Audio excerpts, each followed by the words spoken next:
iyadoo faafaha daran ee COVID-19 uu Somaliland gudaha u galay bilihii u dambeeyayna ay bulshadu la tacaalay ayaa mas'uuliyiinta goboladu waxay u guntadeen sidii ay bulshada iyo badqabkeyga uga shaqayn lahaayeen. Halkani waa Sariimada Arabsiyo oo mid ka mid ah goobaha ganacsiga ee ay bulshadu ku kulanto subaxii. Mas'uuliyiinta dawladda hoose ayaa buufiyay isla markaana iyagoo ka duulaya badqabka faafaha daran ee COVID-19 iyo sidii bulshada looga shaqayn lahaa inay ka nabad gasho xanuunkaasi khatarta ah. Gudoomiyaha degmada ayaa u mahad celiyay mas'uuliyiinta isku hawlay inay hawshaasi ka qayb qaataan ee dhaxda u xidhay sidii ay fayaqdhowrkii iyo badbaadada dadka uga shaqayn lahaayeen degmada Arabsiyo. Geesta kale waxa bulshada ugu baaqay inay goobaha faraxalka ee ku yaala degmada ay u adeegsadaan sidii loogu talagalay.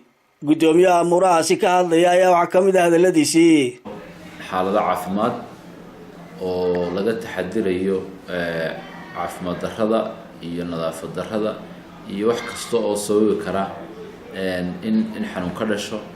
waxaan ku dadaalaynaa in laga hortago. waxaan ku hambalyeeyaa shaqaalaha dawladda hoose howlgalkii ay ka howlgaleen Sariimada oo ay badqabka nadaafadda iyo sida ay inay ilaaliyaan caafimaadka iyo arrimaha hygiene ay ka mid ahayd. runtii waan ku hambalyeeyaa shaqaalaha dawladda hoose waaxda hygiene madaxa dhulka iyo madaxa cashuuraha oo dhammaantood howlgalkaasi si isku mid ah uga howlgalay. sidoo kale waxaanu 2 bilood ka hor iyadana ka howlgalnay hawshii kawaanka iyo qaliinka oo iyadana goobtii lagu qali lahaa ee ugu habboonayd ee u dhisnayd shacabka aanu dib u habeyn ugu sameynay si ay qaliinka kawaanka ee degmada ay uga fuliyaan. kaasina goorahanba waa shaqaynayay baryahanba oo dadku aad bay ku shaqaysanayeen. goobtii hore wax lagu qali jiray runtii ma ahayn goob caafimaad ahaan ku munaasiba. waxaanu intaaba hawsheeda ku jirnay in ay wareegaan oo waxa weeye ay meeshii loogu talagalay ee kawaanka oo caafimaad ahaan iyo nadaafad ahaanba u fiican in loo wareego. waananu fulinay muddaba hawshuna waa socotay waana ay ku qalayeen goobtii loo baahnaa. taasina waan ku hambaliyeynayaa dumarka iyo hiliblayda iyo dhammaan dumarka ku shaqaysta kawaanka. waananu garab taaganahay wax badan oo ay u baahnaayeen in looga qabtana waanu uga qabanay. wixii kale ay u baahdaana waa looga qabanayaa. nadaafaduna way ku jirtaayo waxa weeye gaariga degmada nadaafadda ka shaqeeya wuu tagaa waanu ka soo qaadaa xashiishka iyo nadaafadda. waxaan ilaahay ka baryaynaa in ilaahay naga nabadgeliyo xanuunada jira waxa weeye faafaya in ilaahay naga nabadgeliyo. inaguna aynu ku dadaalno nadaafadda xagga faraxalka iyo sidoo kale fayadhowrka oo aan goobaha la isugu imanayo dhammaan lagu dadaalo. waxyaalo goobaha badanaa bulshada isugu timaado magaalada Arabsiyo farxaladii lagu ilaalinayay farxalka iyo saabuuntoodii baa taala biyahana lagu shubo. waxaanu ku dhiirigelinaa dadka in farxalka lagu dadaalo. midda labaad waxaan uga faa'iideysanayaa chance-kan waxaan doonayaa inaan gaarsiino shacabka reer Arabsiyo inay ku dadaalaan waxyaabaha danta guud ay ilaashadaan iyada oo looga faa'iideynayo goobaha public ah farxalka yaala in loo isticmaalo sidii loo baahnaa oo looga faa'iideeyo oo aan loo isticmaalin waxyaabaha aan loogu talagelin. waxaad arkaysaa goobtii farxalka ahayd oo caagada lagu meedhayo. waxaad arkaysaa goobtii farxalka ahayd oo madaxa lagu meedhanayo.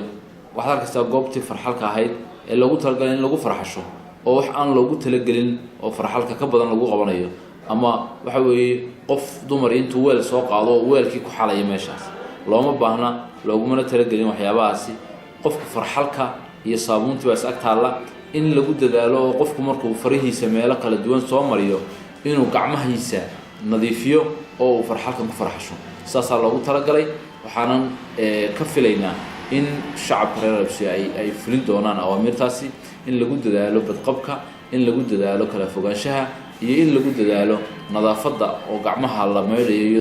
halkan waxaanu maanta iyadoo ka degmo ahaan aanu maalmaha moodnay wacyigelinta COVID-19 waxaanu maanta halkan ka buufinaynaa Sariimada Arabsiyo sida idin muuqata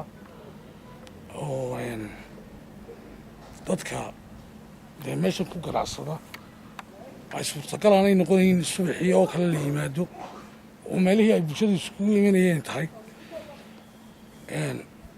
ayaa maanta wacyigelinteedii waa buufintaa iyadoo saakana mikrofoonadii baabuurtu ay shaqaynayeen ka maamul ahaan degma ahaan bulshada reer Arbisyoodna waxaanu ku dardaaraynaa inay qaataan digniinaha wasaaradda caafimaadka dadkaad aragteen adduunyadii hore martay ayuu horta waxaani gam ka dhigay sida aynuu noolahay uma noola dadkaa u laayay innaga waxaa laga yaabaa guri 2 maqsina inay 10 qof ku jiraan dadkaa uu gam ka dhigay ee tirada intaa leegu ka dilay gurigii waxaa laga yaabaa inay 2 qof ku nool yihiin markaa dadku inay isilaaliyaan baan ku wacyigelinaynaa oo la qaato wasaaradda caafimaadku talooyinka iyo tallaabooyinka ay bixinayso. Asalaamu calaykum waraxmatullahi.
Muuse Xuseen Xasan, Som News, degmada hodanka ku ah wax soo saarka Arbisyo.